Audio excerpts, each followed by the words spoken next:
What's happening, boys and girls? How the devil are we? Shanksy here! And today, we are going to be doing a game review for The Beast Inside. It's a horror game filled with jump scares and a lot more underneath the surface than what initially looks like it. So, if you're interested, stick around and let's see what we think. But first, intro.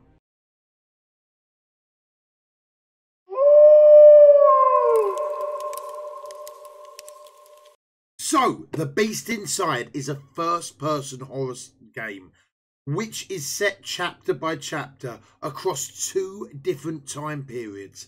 Now, when you first go in, it very much looks like this game is going to be all about the house in particular. But there's so much more to this game, which I was really pleasantly surprised at. So, let's take it from the top and let's talk about graphics. So, as far as graphics go, it's pretty standard Unity stuff. It's a good looking game. Is it an amazing looking game? Not really. Is it a bad looking game? Definitely not. It's fairly solid. Some of the, obviously the voice acting and things like that. The voice acting is actually really solid. Some of the animations between mouth and voice maybe is a little bit out. But honestly, overall, graphically, it's actually a really nice game. Now, what they've done incredibly well, in my opinion, is set the tone. The ambience within this horror setting is absolutely phenomenal. And it really does feel like during large quantities of this game, you're almost being stalked, which then adds to the whole jump scare-ishness about it all. Now, the game is played over 2 time periods and 2 different characters. 1 being the character that we're playing right now, which is Adam, and 2 being the character that I should cut to about now, Nicholas. So, this is Nicholas, guys, in the year of our Lord, 1864. There is a long old time between these guys. I think it's about 100 years between these 2 characters, where, as you can see, most of the gameplay with Nicholas is a lot more spooky. It's a lot more of a nighttime. It's a lot more atmospheric than it is during the day.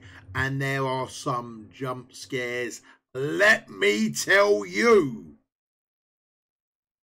Dear, oh dear, there's some jump scares. So there's definitely a very big difference between the 2 characters. One of the really nice things that I like about this is that Adam, the character in the future, keeps a voice recorder.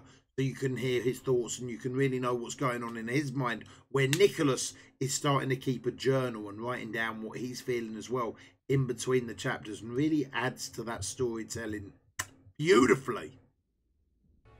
And both Adam and Nicholas have their own struggles without a shadow of a doubt. Now, Adam is a code breaker. He is in the CIA and his job is to decipher the Soviet codes before, obviously, nuclear war breaks out. Where Nicholas has just come back from a long vacation somewhere.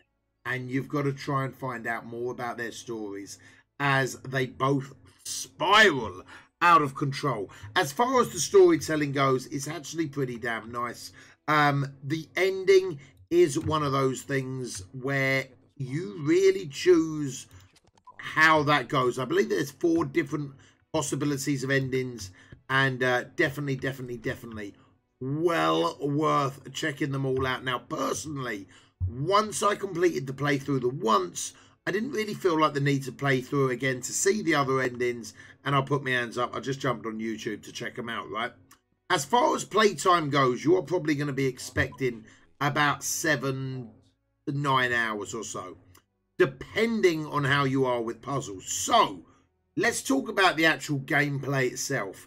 As you can see, it's a first-person exploratory game filled with jump scares and things like that. And you will be totally forgiven, as when you first load in, looking around this house, all of these locked doors, my first thought was like, wow, this is just a really small Resident Evil mansion-style game that as we slowly progress through the chapters, we're going to get to go into more rooms and more jump scares type thing.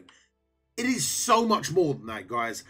We really do make a lot of use of the outside including some elements of code breaking, some investigation work, a little bit of combat, nothing major, but a little combat, and lots of puzzles for you to sink your teeth into. As far as the horror aspect goes, this is a really, really nice game. And as I say, it already sets really good ambience, as it were, for just the jump scariness of this. Now, while you are playing, I've got to be honest, the jump scares for Nicholas are far superior than the jump scares for Adam. But definitely well worth a playthrough, guys and girls.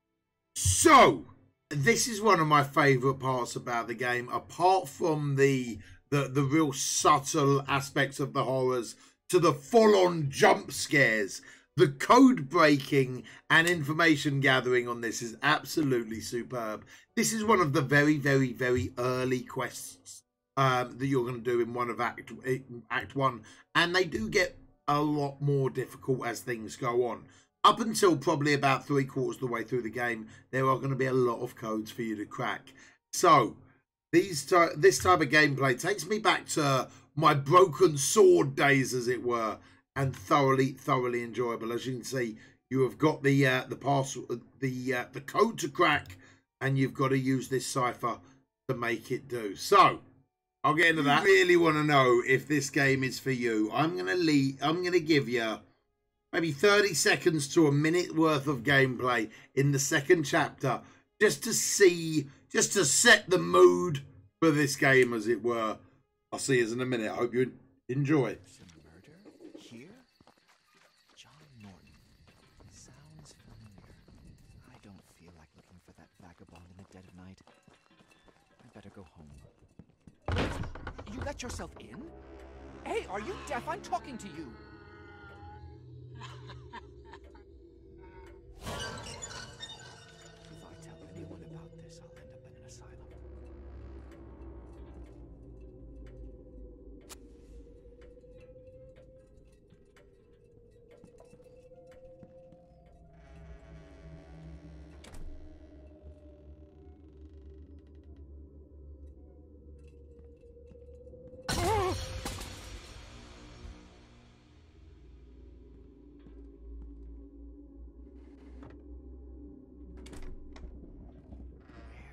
This blood come from? Dear God.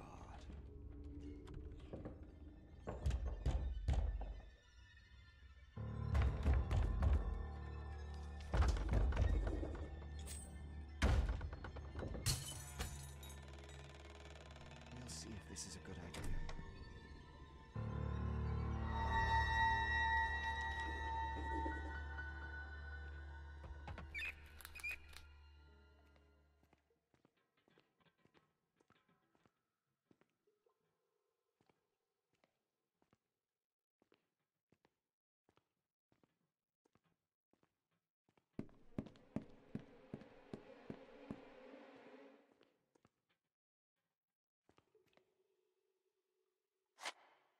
Maybe there's another way in.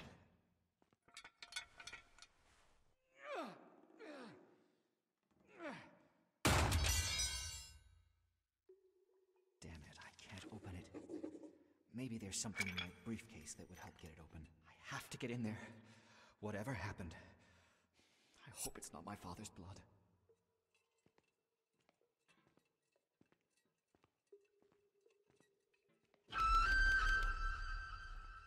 So there we have it, boys and girls. Even now, even on my second playthrough, it made some of the hairs on the back of my neck stood up. I really think The Beast Inside is such a better game than what I was fully expecting. Has it got that replayability factor? Probably not. Is it a great first time playthrough if you enjoy your horror games, if you enjoy a Blair Witch style game? This is without a shadow of a doubt worth picking up. Well worth a playthrough without a shadow of doubt if you enjoy horror games. So that is it for me today, boys and girls. I hope you've enjoyed it. I thoroughly enjoyed my playthrough of The Beast Inside. If you have picked it up, let me know down in the comments below. What did you think of the game? For me, is it a buy or not to buy? It's a buy, boys and girls. Well worth a playthrough, without a shadow of a doubt. Top job. And yeah, if you want to see more videos like this, you know what to do. Smash that like button. Hit the subscribe button if you want to see more content from yours truly. Discord links are down below. Live stream links are down below. All that type of good stuff. But until next time, boys and girls, be smart, be strong, be safe. And I'll see you on the flip side. You take it easy.